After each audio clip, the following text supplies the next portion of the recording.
Shalom, Bapak Ibu, Saudara yang diberkati Tuhan. Salam sejahtera, salam sukacita di dalam Tuhan Yesus. Haleluya. Bapak Ibu dan Saudara yang dikasihi, akhir-akhir ini di media sosial sedang ramai dibicarakan tentang klinik atau dunia kegelapan. Wah, banyak komentar-komentar ya Bapak Ibu ya. Pada kesempatan ini, mari yuk kita belajar sama-sama tentang dunia kegelapan atau klinik ini ya. Kita bisa baca di Ulangan 18 ayat 10 sampai 12. Demikian bunyi firman Tuhan. Di antaramu, demikian bunyi firman Tuhan, janganlah didapati seorang pun yang mempersembahkan anaknya laki-laki atau anaknya perempuan sebagai korban dalam api. Ya, saya percaya jemaat Tuhan tidak ada yang mempersembahkan anak laki-lakinya maupun perempuan ke dalam api. Ataupun seorang yang menjadi petenung, seorang peramal, seorang penelaah, seorang penyihir. Ayat 11, seorang pemantera, seorang yang bertanya kepada arwah atau roh peramal atau yang meminta petunjuk kepada orang-orang mati. Ayat 12. Sebab setiap orang yang melakukan hal-hal ini adalah kekejian. Sekali lagi saya katakan kekejian bagi Tuhan. Dan oleh karena kekejian-kekejian inilah Tuhan Allahmu menghalau mereka dari hadapanmu. Bapak, Ibu, dan Saudara yang diberkati Tuhan, ketika saya mempersiapkan renungan untuk ODB hari ini, saya teringat satu iklan, suatu produk iklan yang kata-katanya cukup menarik. Pasti Bapak Ibu juga pernah mendengarnya. Kalimatnya seperti ini. Untuk anak, kok dicoba-coba? Untuk anak kok coba-coba? Nah, demikian bunyi kalimat dari iklan suatu produk. Menarik bukan kalimatnya? Ya, ketika saya tadi membacakan, merenungkan dan membacakan Ulangan 18 ini, di mana dikatakan meramal atau meminta petunjuk kepada orang mati atau bertanya kepada arwah. Saya percaya sebagai orang percaya tentunya Bapak Ibu tidak akan masuk atau bersentuhan dengan roh-roh kegelapan seperti itu. Tapi tadi saya teringat betul dengan iklan tadi, jangan untuk anak kau coba-coba.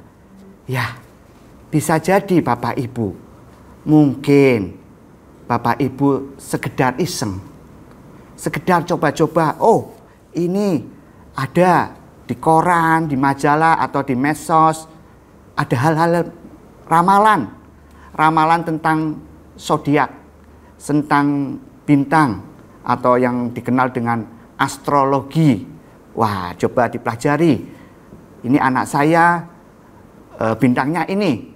Oh, masa depannya nanti minggu ke depan agak ini. Wah, saudara, iseng-iseng. Sekali lagi saya katakan iseng-iseng. Itu termasuk bagian dari yang firman Tuhan katakan, Bapak Ibu. Apalagi mungkin di dalam Bapak Ibu kebingungan melihat anak saya ini ke depan mau jadi apa ya? Mau disekolahkan kepada siapa ya? Minta petunjuknya bukan kepada Tuhan, tapi kepada orang mati, ke kuburan engkong, emak atau siapapun yang mungkin Bapak Ibu Saudara percaya, dan bertanyanya kepada mereka. Bapak Ibu ingat, antara dunia orang mati dengan dunia orang hidup tempatnya beda. Orang mati tidak bisa datang kepada dunia orang hidup. Mari Bapak Ibu, Secara jelas tadi dikatakan, sebab di ayat 12, sebab setiap orang yang melakukan hal-hal ini adalah kekejian bagi Tuhan. Dan oleh karena kekejian inilah Tuhan Allahmu menghalau mereka dari hadapanmu. Jadi kita akan dihalau. Kita coba pelajari lebih jauh lagi ya mengenai klinik, mengenai dunia kegelapan. Ya, tadi kita sudah sekilas mengerti bahwa itu kekejian bagi Tuhan dan kita bisa dihalau di hadapan Tuhan kalau kita bersentuhan dengan hal-hal seperti itu. Kita coba baca di Imamat 20 ayat yang ke-6. Demikian bunyi firman Tuhan, orang yang berpaling kepada arwah dan roh-roh peramal, yakni yang berzina, bertanya kepada mereka, aku sendiri, Tuhan sendiri, akan menentang orang itu dan melenyapkan dia dari tengah-tengah bangsanya. Ya, kalau kita baca tadi di Imamat ini, klinik dunia kegelapan. Kalau saudara bersentuhan dengan hal-hal seperti itu, saudara sedang berzina rohani. Jadi ada perzinahan rohani, Bapak Ibu. Dan Tuhan tadi tegaskan benar-benar, Tuhan menentang orang-orang yang berzina rohani tersebut. Dan tidak main-main, Tuhan akan melenyapkan dia. Bapak Ibu, saya salah satu Kahalkit mentor ingin mengingatkan akan hal ini. Karena ini sangat penting untuk masa depan Bapak, Ibu, dan saudara semua. Saya sebagai Kahalkit mentor sangat mengasihi putra putri Bapak Ibu semua. Ayo kita lebih gali lagi tentang dunia klinik atau kuasa kegelapan ini. Apa yang bisa terjadi? Kita baca di Markus 9 ayat 25 sampai 27. Demikian bunyi firman Tuhan. Ketika Yesus melihat orang banyak makin datang ke berkerumun, ia menegur, Tuhan Yesus menegur roh jahat itu dengan keras, katanya, hei kau roh yang menyebabkan orang menjadi bisu. Perhatikan, roh jahat itu membuat menjadi bisu dan tuli. Aku, Tuhan Yesus memerintahkan engkau, keluarlah daripada anak ini, jangan memasukinya lagi. Ayat 26, lalu keluarlah roh itu sambil berteriak dan menggoncang-goncang anak itu dengan hebatnya. Anak itu kelihatan seperti orang mati, sehingga banyak orang berkata, ia sudah mati. Ayat 27, tetapi Yesus memegang tangan anak itu dan membangunkannya, lalu ia bangkit sendiri. Bapak Ibu, di Markus kita telah mengetahui bahwa roh jahat itu bisa membuat bisu, bisa membuat tuli, bisa membuat kematian secara fisik. Namun Bapak Ibu, ingin saya tekankan kembali bahwa itu bisa juga membuat bisu, tuli, kematian rohani. Tentu Bapak Ibu dan saudara tidak rela kalau anak-anaknya mengalami kematian rohani. Mereka tidak bertumbuh di dalam pengenalan kepada Tuhan. Mereka tidak bertumbuh di dalam iman kepada Tuhan Yesus. Putra-putri Bapak Ibu tidak bertumbuh di dalam kasih kepada Tuhan Yesus. Ya, karena dihambat, karena dimatikan, dibunuh oleh kuasa kegelapan. Tentu saya yakin Bapak, Ibu, dan Saudara tidak menginginkan demikian. Bapak, Ibu, putra-putri Bapak, Ibu kalian bisa menjadi tuli. Mungkin firman Tuhan mereka dengar ketika mereka beribadah di gereja. Tapi apa yang didapatkan kepada orang tuli, sekeras apapun perkataan firman Tuhan, karena dia tuli, perhatikan baik-baik, karena dia tuli rohani, maka tidak akan dapat mendengar kebenaran-kebenaran firman Tuhan. Tidak dapat mendengar apa rencana Tuhan atas hidupnya sebagai orang-orang percaya, sebagai anak-anak Tuhan.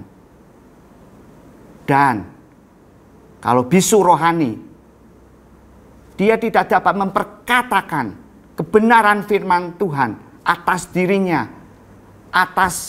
sebagai anak Tuhan. Dia sudah dengar. Kalau tadi tuli itu tidak bisa mendengar, tapi kalau bisu kemungkinan karena tidak tuli, dia bisa mendengar. Tapi untuk memperkatakan kebenaran yang dia dengar, dia bisu. Dia tidak bisa memperkatakan kepada dunia roh, kepada dunia, kepada dirinya sendiri. Bisu. Sehingga perkataan-perkataan firman Tuhan tidak dapat terucapkan dengan gagah di dalam dirinya.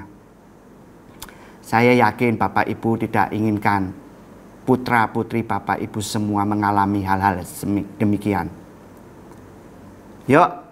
Ini kita mau baca di 1 Petrus 5 ayatnya yang ke-8. Demikian bunyi firman Tuhan. Sadarlah. Perhatikan kalimat pertama Tuhan katakan sadarlah. Artinya apa Bapak Ibu? Banyak anak-anak Tuhan seringkali tidak sadar, sehingga di ucapan pertama di 1 Petrus 5 ayat 8 ini dikatakan sadarlah dan berjaga-jagalah. Kalimat selanjutnya dan berjaga-jagalah. Ini yang perlu kita perhatikan. Kita mesti menjaga diri kita, berjaga-jaga tentang pertahanan rohani kita. Dikatakan lawanmu si iblis berjalan keliling sama seperti singa yang mengaum-ngaum dan mencari orang yang dapat ditelannya. Inilah pekerjaan iblis. Dia berkeliling, mengaum-ngaum, menakut-nakuti, dan kalau bisa mencari kesempatan untuk dapat menelan orang-orang percaya, ditelan, dibunuh, dibisukan, ditulikan, dihilangkan visi misi rencana Tuhan atas hidupnya. Dia tidak diberi kesempatan saja. Pekerjaannya dia itu berkeliling mencari kesempatan. Apalagi kalau tadi coba-coba, iseng-iseng. Wah, teman-teman saya, komunitas saya banyak kok yang saling cocok-cocokan. Ini ramalannya kok tepat ya. Bagi temannya berkata, tepat loh. Ini ramalan bintangnya saya ikuti tepat terus. Cocok nih. Bapak Ibu, itu tipuan. Jangan sekali-sekali kita bermain iseng-iseng. Haleluya. Biarlah firman Tuhan yang saya sampaikan ini menjadi perhatian kita. Dan ingatlah, kita sangat mengasihi putra-putri Bapak Ibu semua. Jadi jangan coba-coba. Dipraktekkan untuk putra-putri Bapak Ibu sendiri. Apalagi untuk diri sendiri, untuk Bapak Ibu dan saudara sendiri. Bermain-main untuk dirinya sendiri. Kiranya firman Tuhan ini memperjelas tentang klinik, tentang dunia roh. Tuhan Yesus memberkati.